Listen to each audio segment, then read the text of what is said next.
Hey everybody, it's me Alex once again, and today we're going to be talking about something that I just recently got into, and honestly I like doing it a lot, and that's soldering. Now, I'm not going to be able to show you how to solder because I don't have the right camera angles and stuff like that, but I just want to talk about my journey with it, and mistakes, learning from them, etc.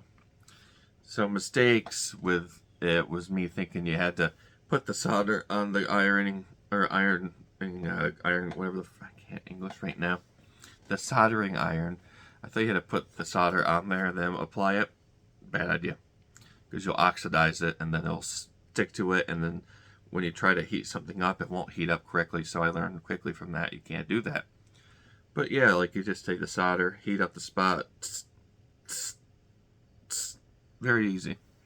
Very easy stuff. Now, I have a few things here. One right behind here. Oop, don't want to lose all my batteries I accidentally bought. And a system over there. Now, what are these things besides the Dreamcast? Well, we got two Dreamcasts with new batteries in them, which was honestly pretty easy to solder in. I broke one of the pins, or one of the little things that stick up, the prongs to put inside there, and it still worked. I was like, okay, I'll take it. Just so I could play Seaman, and that was it's a very interesting experience, I'll give you that. So that was really cool. And then we had to go to the controllers. Now I did the controllers first, then Dreamcast, then other controllers. So this isn't really in any order, but I'll just show you what I've done. Now the first one I did was for a Platinum controller, which is right here. Now it has an older stick on it, like it's kind of worn away a little bit. Yeah, this thing was probably abused a lot as a kid, but like the stick like tightness is insane. Like there's barely any movement. That's me lightly just moving it around. But everything works fine here. Everything works as it should here. Very nice. Now this has a bit of an issue where, like, if you want to flick it one way or flick it this way, that way, this way, in one direction, the Nintendo Switch thing, instead of like it going from the center, going up this way or up that way, it kind of goes like that. But it still works fine, so that's great. This is technically my first controller I used any kind of soldering on, because there was a point where going like in a diagonal direction would not work all the way. So I had to take it apart and re-solder everything because it was poorly soldered. Then the next one I took care of was, let's see. Yeah, we'll do this one first. This European exclusive, I believe, purple and clear controller. Now this is a older model because the thumbsticks on the inside are the T1 models versus T2 or T3. I probably should have gotten T2s, but this one is a little looser in general. But I don't know why that is. But yeah, I was able to successfully do this. This was at one time one and done kind of thing, but this C-stick. Now, when you're soldering these controllers, on the bottom, there's no screws or anything like that to keep it in place like T3s. So you gotta hope that you press that up in there and don't push it down while you're soldering, because then this will rub up against the plastic and it will just feel really awkward. So make sure you do that correctly. And that one was, this one's an older controller I've had for years, so that was pretty fun to take care of. And this one should never have happened, but it did. This one I got for $25 at a retro store. My local retro store, I should say. And the left stick was all like black and grimy underneath it, which it's not anymore. And the C stick did not even work. Like it was like constantly like going upright when you're playing Mario Sunshine, for example. Just the camera would just not stop rotating. I'm like, I can't believe they sold this thing. And they never do that. So thankfully I was able to learn how to solder in the new sticks at this point, and so it worked. But here was a problem. We had a bit of a hiccup. There's a different way of how the C-stick can get plugged in on this, but the way it worked was I broke the part, one of the wires ripped, and I was like, ah, fuck. So I was looking for a new part for it, and I wanted it to be the part where you just click this thing in and then it comes off as a C-stick.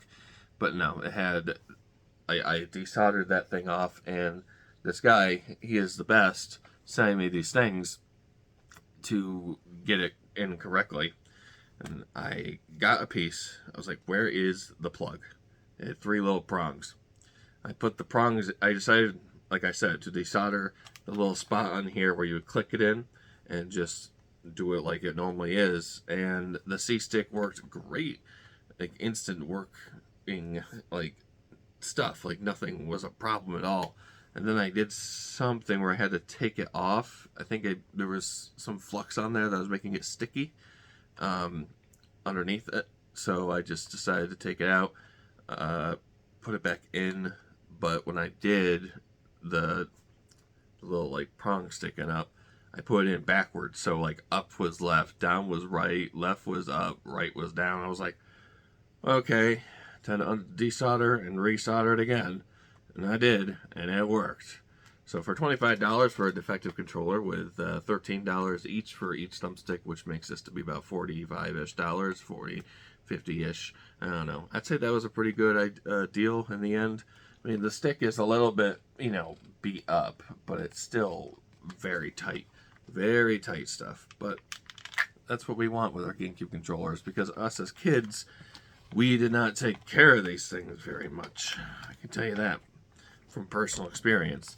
And I wish I could go back and undo all that crap, but a lot of us can't do that unless you're a magic man and have a teleporter or a time traveling machine. But what are you gonna do? So that's my experience with soldering. Now we're gonna have a new experience too, and that would be for the Sega Dreamcast controller.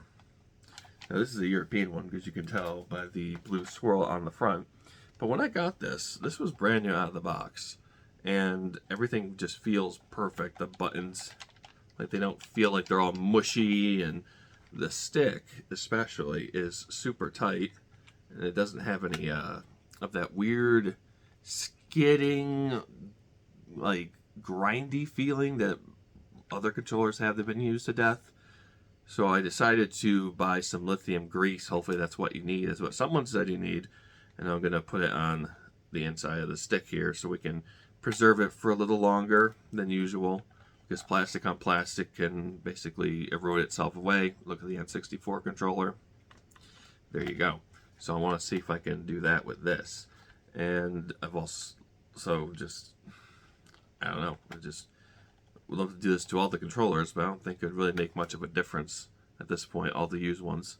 So yeah, that's going to be a little bit of a lithium grease thing I'm going to be doing. Just want to throw that in there for upcoming experiences. So I'll give you an update possibly on how that worked out.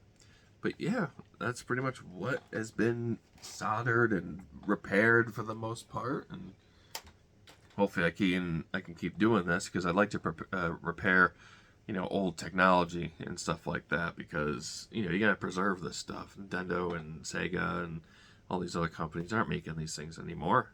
I mean, GameCube controllers that's different.